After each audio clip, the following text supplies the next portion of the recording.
fundamental do pensamento, da atitude, da intenção agostiniana, se é que a podemos decifrar, é um objetivo ético. Então, revertendo e o José Escudo de Moraes, outra das dificuldades de entender o Agostinho é os heterónimos. A escrita em heterónimos, há imensos textos que são assinados por heterónimos. E está por elencar, classificar, explicar porque que certos textos são atribuídos a nomes que não o do próprio. Isso está por estudar, um tema tão óbvio e tão básico, está por estudar. Aliás, na primeira edição dos Dispersos, primeira e segunda, que serão duas edições, em 88, ainda vêm discriminados a assinatura dos pseudónimos ou heterónimos. Depois, na edição subsequente, âncora/círculo de leitores, isso nem sempre sucede. Mas o que é fato é que se o Agostinho, por vezes, se recorre a esse expediente dos heterónimos, há de ser por alguma razão.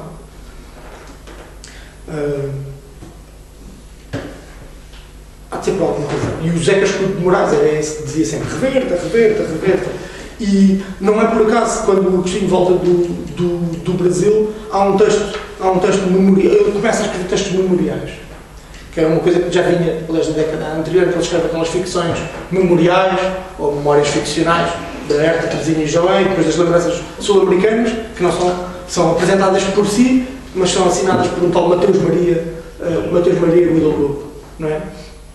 E depois há um hiato e os novos textos memoriais surgem quando ele abruptamente, o que corresponde também à agudização da leitura militar e à entrada dos militares nas universidades brasileiras, a saída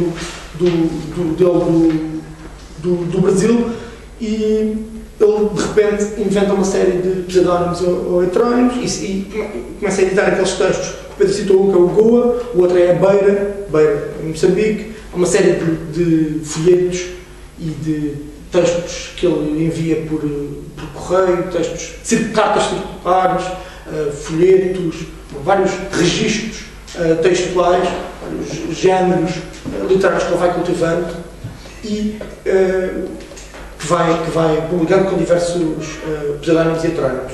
Um dos exemplos mais exuberantes disso é a colaboração que ele mantém durante uns 3 anos na Vida Mundial, na revista Vida Mundial, em que são dadas em todos os números umas 2 ou 3 páginas e ele publica pequenas rubricas, cada uma com um nome diferente. Uma é uma recensião literária, há um pequeno poema que é Os Poetas de Fora com a Linguagem de Dentro, uma tradução já com outro pseudónimo, um fragmento memorial da sua vida, assinado por si próprio, o Artónio. Bom, e isto está perfeitamente por elencar, estudar e decifrar o porquê deste expediente, desta explosão heteronímica neste momento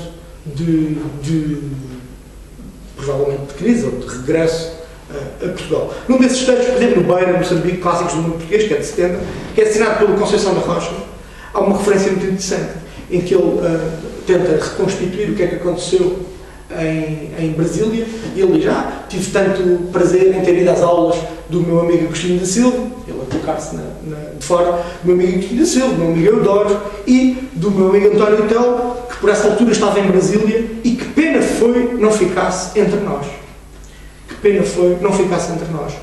Então, o Agostinho vai inventar uma série de heterónimos, mas que são complementares da sua própria experiência e que são estratagemas memoriais para que o ajudam a reconstituir os acontecimentos não só de Brasília, mas dos vários locais por onde foi passando.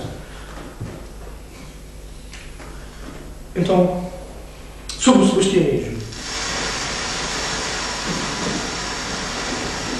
manifesta-se sempre qualquer coisa quando se fala de sebastianismo, manifesta-se sempre qualquer coisa. Estimados pelos informantes sobre vários, referi uma primeira acessão que havia esta referência aos sebastianismo como marca identitária portuguesa, não é?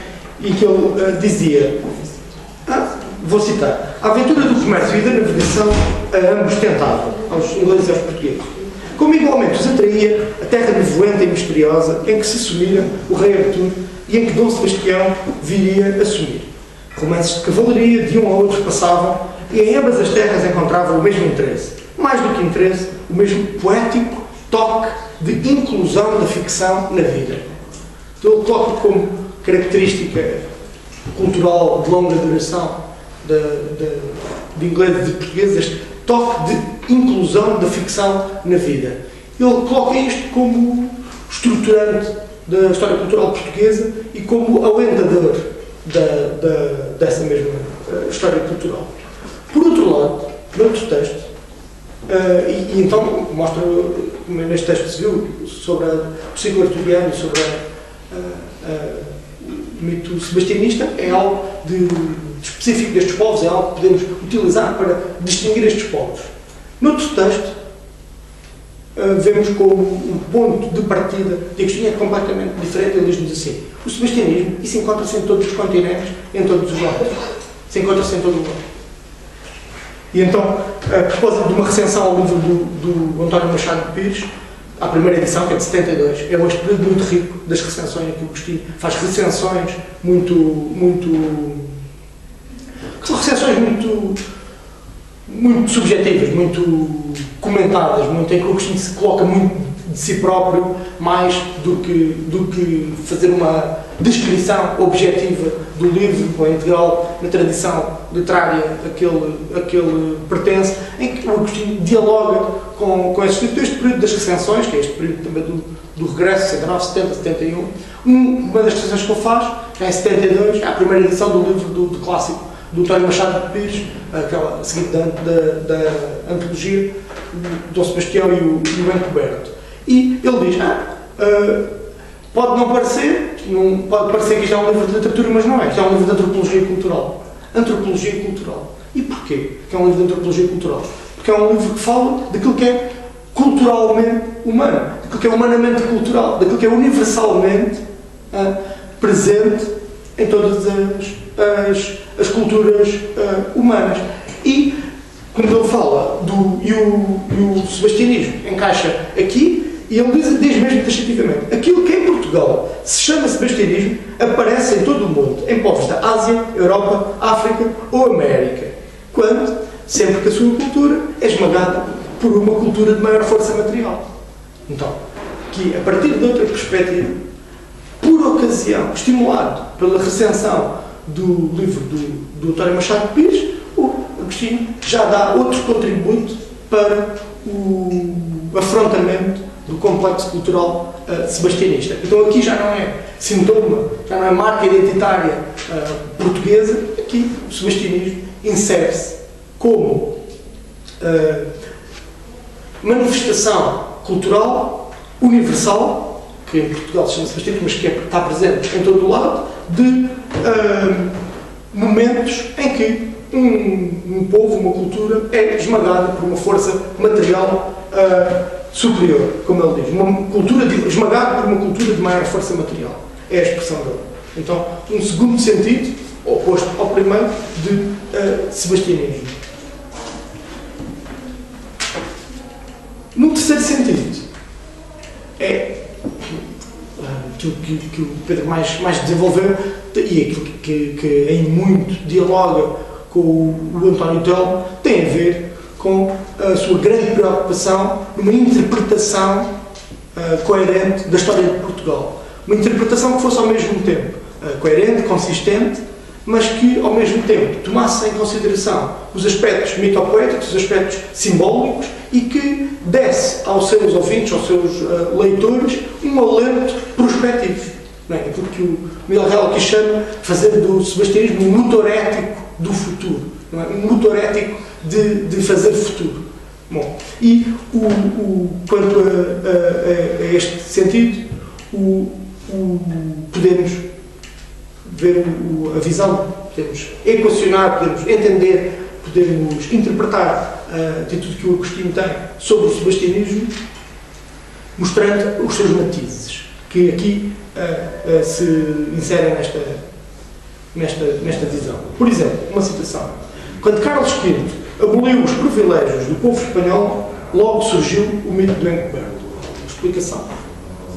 Perfeitamente consentânea com os mais rigorosos métodos do materialismo histórico. E que, então, surge um mito de compensação num momento de decisão. Então, há um momento imperial, um momento de centralização, rege, de absolutismo, onde entra a Inquisição, há uma série de dados que correspondem.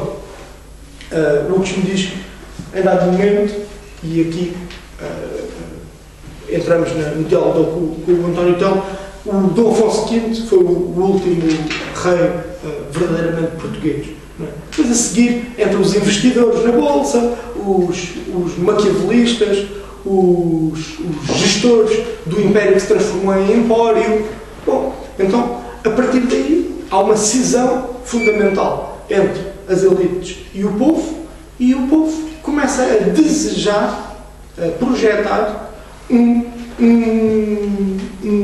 rei que devolva aquilo que era esse passado ecuménico, estavam presentes as três tradições, as três religiões monoteístas, e o culto, expresso no culto do Espírito Santo. Bom, então, o sebastianismo também serve para ajudar a expor a original interpretação da história de Portugal que o Agostinho pratica.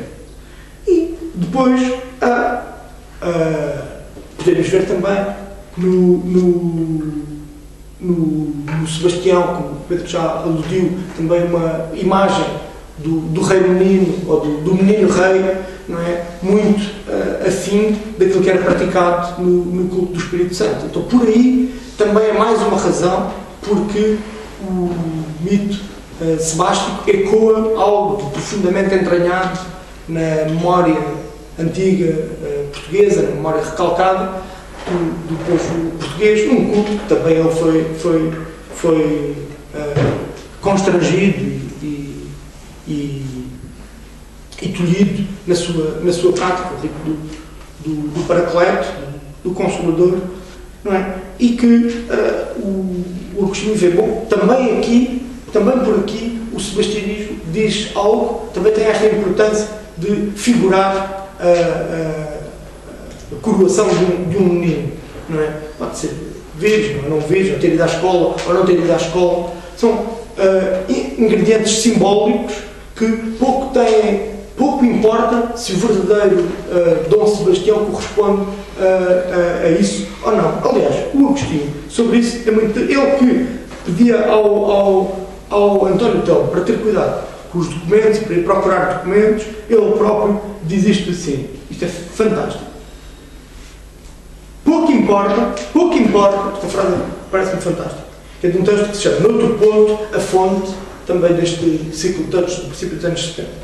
Pouco importa quem fora Dom Sebastião, cientificamente e no passado, porque era o nome do coletivo do povo, entende-se, para o futuro. Um futuro que não fosse de miséria, nem de ignorância, nem de opressão do espírito. O que vale o sebastianismo não é o ponto de partida, mas a força da marcha e a meta de chegada, que são, e oxalá o sejam sempre, mérito dos povos e não dos reis. Bom, então,